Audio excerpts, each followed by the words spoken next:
Before this story ends, a father will have to choose, slowly, carefully, between a phone call and his child. And that single choice, made in a quiet moment, will change everything. But this story doesn't start with that moment. It begins somewhere much quieter, something almost invisible.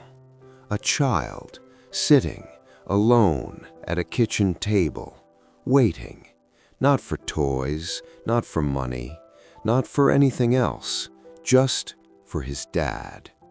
And the most dangerous part, the part no one ever notices, is that the father truly believes he's doing everything right. If you've ever worked late for your family, if you've ever said, just 5 more minutes, if you've ever believed you would make it up later, then this story is about you. Stay with me, stay here, just a little longer, because by the end, you may never look at your time the same way again. Have you ever come home, seen your child already asleep, and quietly told yourself, I'll make it up tomorrow, only to realize tomorrow never comes? Maybe you've tried buying toys, putting your phone down just for a few minutes, promising that this weekend will be different. Yet somehow you're still exhausted, still late, still absent. But what if I told you, softly, gently, it's not because you don't love your child, it's because you are trading the wrong thing. Stay with me, don't look away, because this story might slowly, painfully change the way you see what being busy truly, really costs. His name was Michael, 41 years old, a regular sales rep for an electrical supply company. Not rich, not poor, just tired. He left home at 7 a.m. and came back when the house was already dark, while his phone never stopped vibrating.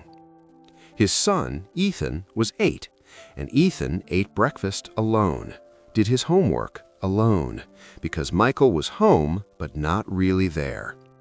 One Friday, Michael came home early and found Ethan sitting on the floor quietly, looking at old drawings. One of them showed a man in a dress shirt staring at his phone while a small boy stood beside him, his hand raised. "Is that me?" Michael asked, half joking, and Ethan nodded. "You don't look very nice," Michael said, trying to smile, and Ethan replied softly, "Because you weren't looking at me." Then he added, almost like a whisper, "I'm used to it now." And that single sentence, slowly, quietly, completely broke him. At 5 in the morning, Michael sat alone at the kitchen table while his son was still asleep, and he whispered, "From today, you won't grow up alone anymore." Later, at the park, an old man told him, "Money doesn't raise children, time does." Then he said, "Give me 90 days and I'll show you how to get your child back." "Do you know why you're losing your son?" the man asked calmly, and Michael slowly shook his head. "Because you treat your time like spare change. You give your job your best hours and your child what's left." And then he said something Michael would never forget. "Children don't remember what you buy them. They remember whether you were there." As the old man pulled out a small notebook and said quietly, "Here's the rule. Your son gets the first hour of your day, not your leftovers." The system had only 3 rules. Rule 1, 5 a.m. belongs to your child. No phone, no work, no news. Rule 2, 1 shared ritual every morning. Breakfast, walking, drawing, reading. It doesn't matter. What matters is consistency. Rule 3, miss 1 day and you start over. No excuses. "Do this for 90 days, the old man said. "Not forever, just 90. In week 1, Michael was exhausted. Waking up at 5 felt like torture, and Ethan barely spoke at breakfast. By week 3, Ethan started waiting in the kitchen, and Michael noticed his son was smiling more. By month 2, they had inside jokes, small routines, and a connection quietly growing.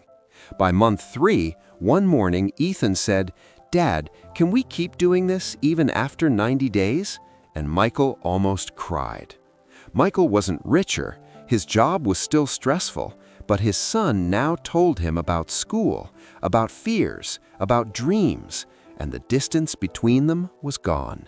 It wasn't luck, it wasn't talent, it was how he used his time. Tomorrow morning, don't change your whole life, just change 1 hour. Who gets it, your phone or your child? Around day 40, Michael's phone started ringing earlier. New targets, late-night emails, weekend meetings, and his boss said, "If you want to stay here, you need to be more available." And Michael knew what that meant. Less sleep, more work, less 5 a.m. One night, Michael came home at 11 p.m., and Ethan was already asleep. The alarm was set for 5 a.m., and Michael stared at it. "Just 1 day off," he whispered. "I'll make it up later." But he had said that before. The next morning, Michael didn't wake up, and when he finally did, it was 7:12.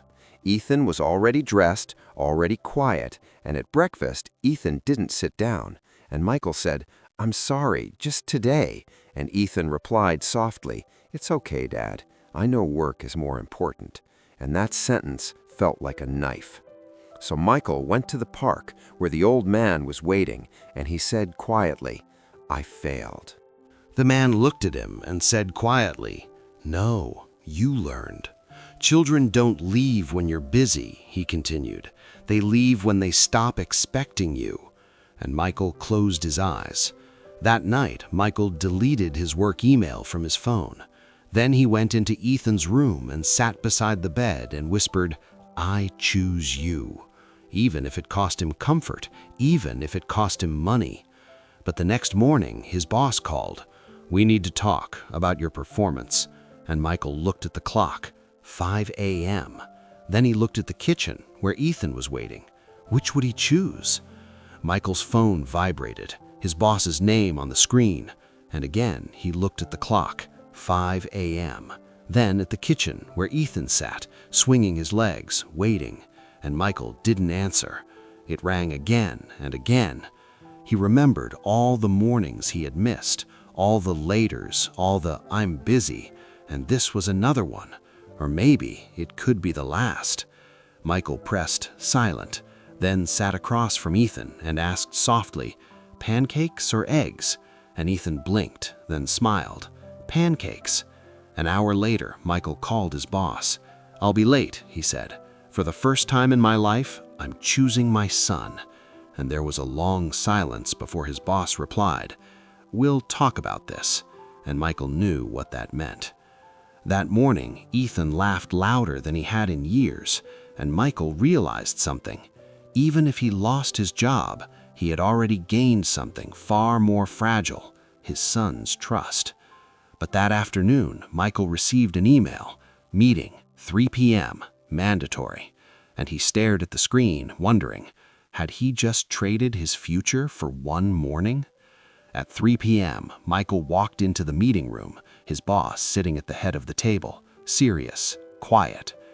"You've been less available lately," his boss said. "Your numbers are still good, but your priorities seem different." And Michael nodded. "They are." Then he took a slow, steady breath. "I was losing my son," he said, "and I realized something. No job can ever replace that." And the room fell silent. His boss leaned back, then spoke quietly. "My daughter stopped talking to me last year. I thought working harder would fix it, but it didn't." Then he looked at Michael and said, "Take your mornings, just don't drop your standards." Michael still worked hard, but 5 a.m. stayed sacred, and Ethan grew more confident, more open, more happy. Because success is not money, not status, It's being there when your child is still young enough to need you. Tomorrow morning, don't check your phone first. Check on your child, because they won't be this small forever. And if this story felt uncomfortably familiar, that's because it was real. Not Michael, not Ethan, but the choices. So if you're a parent, or if someone once didn't have time for you, subscribe. Not for me, but as a promise to yourself that you won't keep postponing what actually matters. And before you go, tell me in the comments who gets your time tomorrow morning, your phone or your child.